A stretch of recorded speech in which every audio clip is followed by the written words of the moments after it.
नमस्कार, बहुत बहुत स्वागत है आप सभी का। आप देख रहे हैं एनएमएफ न्यूज, आपके साथ मैं हूं नम्रता चौधरी। कहते हैं किसी भी देश की मजबूती को अगर आपको आंकना है या वो देश कितना स्ट्रांग है, अगर आपको ये पता लगाना है तो आप देखिए कि उसका डिफेंस सिस्टम कैसा है, उसकी जो सेना है वो कितनी मजबूत है। भारत पाकिस्तान युद्ध के बीच हम सब ने देखा कि कैसे पाकिस्तान 3 दिन के अंदर अंदर घुटनों पर आने के लिए मजबूर हो गया था। सोचिए, हम सिर्फ डिफेंसिव मोड में थे तो ये हालात थे, अगर अटैकिंग मोड में होते तो क्या होता। लेकिन इन सब के बीच फिर भी भारतीय सेना और भारत सरकार सीख ले रही है कि और मजबूत होना है, अपने सिस्टम को और ज्यादा अपग्रेड करना है। और इसी बीच खबर मिल रही है कि ऑपरेशन सिंदूर के बाद ये दूसरी बार है जब एक बड़ा बजट पास किया गया है इंडियन आर्म्ड फोर्सेस के लिए घातक हथियारों को लाने के लिए। 79,000 करोड़ का ये बजट है। और आपको ये भी बता दें, ये दूसरी बार है। इससे पहले एक और बार इसी तरीके का एक और बजट जारी हुआ था जिसमें कहा गया था कि डिफेंस मिनिस्ट्री की तरफ से इंडियन आर्म्ड फोर्सेस को घातक हथियार मिलेंगे और टेक्निक मिलेंगी, उपकरण मिलेंगे और वो सारी चीजें मिलेंगी जिसकी बदौलत हम अपने दुश्मनों को मजा चखा सकते हैं। मेरे साथ इस वक्त विदेशी मामलों के जानकार निपुण आलमबाइन जी जुड़े हुए हैं। स्वागत है आपका। निपुण जी, ऑपरेशन सिंदूर के बाद ये दूसरी बार है जब इतना बड़ा बजट डिफेंस मिनिस्ट्री की तरफ से पास किया गया है। जरा बताएंगे क्या क्या उपकरण, कौन कौन सी मशीनें, हथियार इन 79,000 करोड़ के बजट से मिलेंगे? देखिए, इसमें काफी मिसाइल्स के बारे में बात है। इसके अलावा और बहुत सारे वेपन जो आपको डेली यूजेस चाहिए उनकी भी इसमें बात की गई है। आपने जो बात शुरुआत की थी नम्रता जी, वो बात पे मैं पहले टिप्पणी करूं, फिर हम लोग इसे बात भी करेंगे।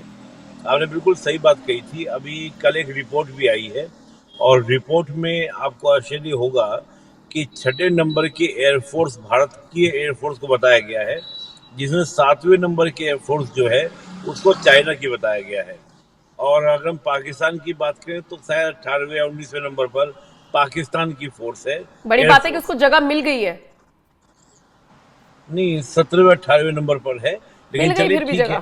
नहीं, हाँ, फिर भी देखिए एक्चुअली क्या होता है ना कि वो पूरा कई देशों बनाते हैं, 50 देशों की थी वो लिस्ट में देखी थी, तो उसमें उसको 17 या 18वें नंबर का मिला, 18 नंबर उसको मिला। लेकिन कमाल की बात यहाँ पर ये थी कि भारत की एयरफोर्स चीन की एयरफोर्स से ज्यादा आपको स्ट्रॉन्ग देखने को मिली। नंबर 1 पर उसमें दिया गया वो थी अमेरिका की, नंबर 2 पे रशिया की और फिर और देशों की मिलाकर टोटल 6 नंबर पर हम थे। अमेरिका की अगर हम बात करते हैं, अमेरिका जब हम किसी कंट्री को बोलते हैं सुपर पावर, तो सुपर पावर जो बनता है कोई भी कंट्री, वो 2 ही क्षमताओं में बनता है, एक तो पैसा और एक उसके पास उसकी मिलिट्री। मैं सिंपली बोलता हूँ कि पैसा तो अगर हम देखें तो पैसा तो कतर के पास भी है, पैसा जापान के पास भी है, लेकिन ये कंट्री जो है सुपर पावर नहीं है।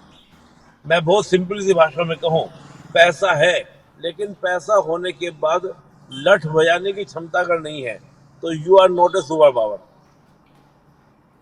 लठ का मतलब मिलिट्री, यानी कि आपके पास मिलिट्री इक्विपमेंट्स हैं, आपके पास में ताकत है, तो दुनिया आपकी बात को माने या ना माने, लेकिन आप मानने के लिए बाध्य कर सकते हैं। और जब भारत लगातार, हम पाकिस्तान और चीन जैसी शत्रुता व्यवहार रखने वाले देश, खासतौर से मैं पाकिस्तान की बात करूं, जो लगातार भारत के साथ में मिस एडवेंचर करता रहता है, और आज भी जैसा आपने सुना ही होगा मुनीर का ये कहना कि हम इकोनॉमिकली भारत को क्या करेंगे, हार्म पहुंचाएंगे, क्योंकि भारत की जो ग्रोथ है वो लगातार क्या होगी, कईयों की आंखों में किरकिरी का सबब बनी हुई है।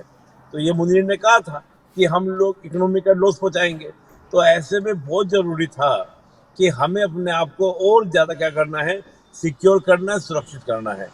तो उसमें बहुत सारे ऐसे इक्विपमेंट्स भी हैं जो हमारी सिक्योरिटी को क्या करेंगे, मजबूत करेंगे, हमारी सुरक्षा को, चाहे डिफेंस सिस्टम या अटैकिंग सिस्टम। जो आपने स्टार्टिंग में कहा कि हम केवल और केवल डिफेंसिंग मोड में थे, अटैक्स भी हमने किए। हमने जाकर उनके जो एयरबेस थे, कई सारों को हमने 7-8 करीब 9 के करीब एयरबेस जो थे पाकिस्तान के, हमने डिस्ट्रॉय किए, तो अटैकिंग मोड था। लेकिन हमारा डिफेंस अटैकिंग मोड से भी ज्यादा स्ट्रॉन्ग था ममता जी। तभी हम देखें पाकिस्तान के इतने द्वारा अटैक हुए, चाहे ड्रोन के द्वारा, मिसाइल के द्वारा, एक भी हमको हिट नहीं कर पाया। रीजन क्या है कि हमने अपने डिफेंस सिस्टम को बहुत मजबूत बनाया। तो भारत इस बात को जानता है कि अभी जो ये कसमकश चली है, जो ये कॉन्फ्लिक्ट चला है, ये आगे और बढ़ सकता है। पाकिस्तान के जो हालात हैं, पाकिस्तान टूटने की कगार पर है। तो पाकिस्तान अपने देश को यूनाइट करने के लिए कोई मिस एडवेंचर भारत के साथ कर सकता है। तो ऐसे मिस एडवेंचर के समय हो सकता है चीन का साथ मिल जाए, और जिस तरह का अमेरिका के साथ उसकी ट्यूनिंग आजकल पाकिस्तान की बनी हुई है, तो ऐसे में ये भी था कि कहीं ऐसा ना हो कि अमेरिका उसको एडवांस वेपन दे दे, एडवांस एयरक्राफ्ट दे दे। तो उन सब के लिए हमको पहले से ही क्या रहना है, प्रिपेयर रहना है। और इसीलिए इसी को हम कहा जाता है, और इसीलिए ये बजट पास किया जा रहा है। वैसे मैं निपुण जी, मैं ग्राफिक्स के जरिए समझा एक लाइन में बोल दूं। देखिए, इसी को कहा जाता है अंतर्राष्ट्रीय राजनीति में यथार्थवाद, रियलिस्टिक पॉलिटिक्स। कि आप भविष्य का अनुमान लगाकर पहले से प्रिपेयर हो जाए। 1962 से पहले भी अगर हमने इसी तरह से भविष्य का अनुमान लगाकर प्रिपेयर हो गए होते, तो शायद 62 में हमारी हार ना हुई होती। अब आप पूछिए, क्या पूछ रही? मैं ग्राफिक्स के जरिए समझाती हूँ कि रक्षा मंत्रालय की तरफ से क्या कहा गया है। डीएसी ने लगभग 79,000 करोड़ रुपए की कुल लागत के विभिन्न प्रस्तावों को मंजूरी दी है। भारतीय नौसेना के लिए लैंडिंग प्लेटफॉर्म डॉक्स यानी LPD, 30 millimetre naval surface gun यानी NSG, advance light weight torpedo, electro optical infrared search and track system और 76 millimetre super rapid gun mount के लिए गोला बारूद की खरीद को मंजूरी दी गई है। अब एलपीडी की खरीद से भारतीय नौसेना को भारतीय सेना और भारतीय वायुसेना के साथ साथ जल थल अभियानों को अंजाम देने में मदद मिलेगी। एलपीडी की तरफ से जो प्रदान की गई एकीकृत समुद्री क्षमता है, वो भारतीय नौसेना को शांति अभियानों, मानवीय सहायता और आपदा राहत में भी मदद करेगी। बयान में कहा गया है कि डीआरडीओ की नौसेना विज्ञान एवं प्रौद्योगिकी प्रयोगशाला द्वारा स्वदेशी रूप से विकसित एएलडब्ल्यूटी को शामिल करने से पारंपरिक परमाणु और छोटी पनडुब्बियों को निशाना बनाया जा सकेगा। अच्छा, इसके अलावा भारतीय सेना के लिए Nag missile system, tracked MK2 NAMIS ground based mobile ELINT system और मटेरियल हैंडलिंग क्रेन सहित हाई मोबिलिटी व्हीकल्स की खरीद को लेकर स्वीकृति प्रदान की गई है। इसके अलावा भारतीय सेना की दुश्मन के लड़ाकू वाहनों, बंकरों और अन्य क्षेत्रीय किलेबंदी को निष्क्रिय करने की क्षमता को बढ़ाया जाएगा। और इसी तरीके से निपुण जी, थोड़ा समझाने की मैंने कोशिश की है कि किस तरीके से मदद मिलेगी भारतीय सेना को, क्या क्या होगा इसमें, क्या क्या इन्वॉल्व होगा, ये थोड़ा मैंने बताने की कोशिश की। अब इससे कितना फायदा होगा और दुश्मनों के लिए ये कितना बड़ा झटका है, क्योंकि जिस तरीके से आप एक रिपोर्ट का हवाला दे रहे थे, आपने कहा हमने चाइना को पीछे छोड़ दिया है, तो निश्चित तौर पर जो सुपर पावर बनने की रेस में आगे हैं उनको तो हम पीछे छोड़ रहे हैं, प्लस जो दुश्मन है।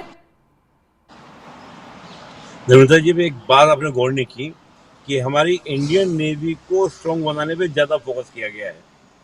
अभी आपने जो बताया सब कुछ इंडियन नेवी को, और आपको याद है कुछ दिन पहले राजनाथ सिंह जी ने कहा था कि कराची दूर नहीं है। कराची दूर नहीं है। तो बहुत कुछ बातें इशारों में समझने वाली बातें होती हैं।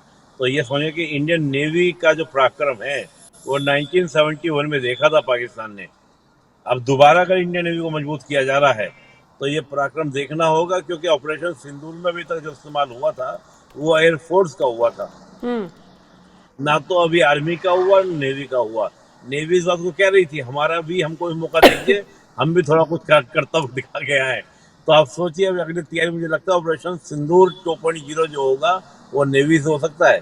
आज याद रखिएगा नूर जी, मैं जो आप बात बोला हूँ आपको, ऑपरेशन सिंदूर 2.0 बाया नेवी। ठीक है, तो खैर देखिए, मजबूत बनाने की कोशिश की जा रही है, फिर चाइना जैसे देश, पाकिस्तान जैसे देश, इनको भी मुंहतोड़ जवाब देने की कोशिश है। और ये पहल है अपने देश को। देखिए, सबसे बड़ी बात यह है कि दुश्मनों को हम देंगे जवाब बाद में, लेकिन पहले अपने आप को इतना मजबूत कर ले कि सामने खड़ा होने से पहले दुश्मन 100 बार सोचे। कम से कम हम इस स्थिति में आ चुके हैं और अब और इसी को अपग्रेड कर रहे हैं। फिलहाल देखने वाली बात यह होगी कि और क्या क्या उपकरण, क्या क्या मिसाइलें इसमें और ज्यादा ऐड की जाती हैं और कैसे डिफेंस मिनिस्ट्री और ज्यादा फोकस करती है इंडियन आर्म फोर्सेस पर। शुक्रिया निपुण जी मेरे साथ जुड़ने के लिए। ये खबर आपके हवाले, बताइएगा जरूर कमेंट सेक्शन में। जिस तरीके से रक्षा मंत्रालय पूरी तरीके से फोकस्ड है इस वक्त कुछ चीजों को लेकर, उस पर आपका क्या कुछ कहना है, अपनी राय हमें कमेंट कर जरूर बताएं।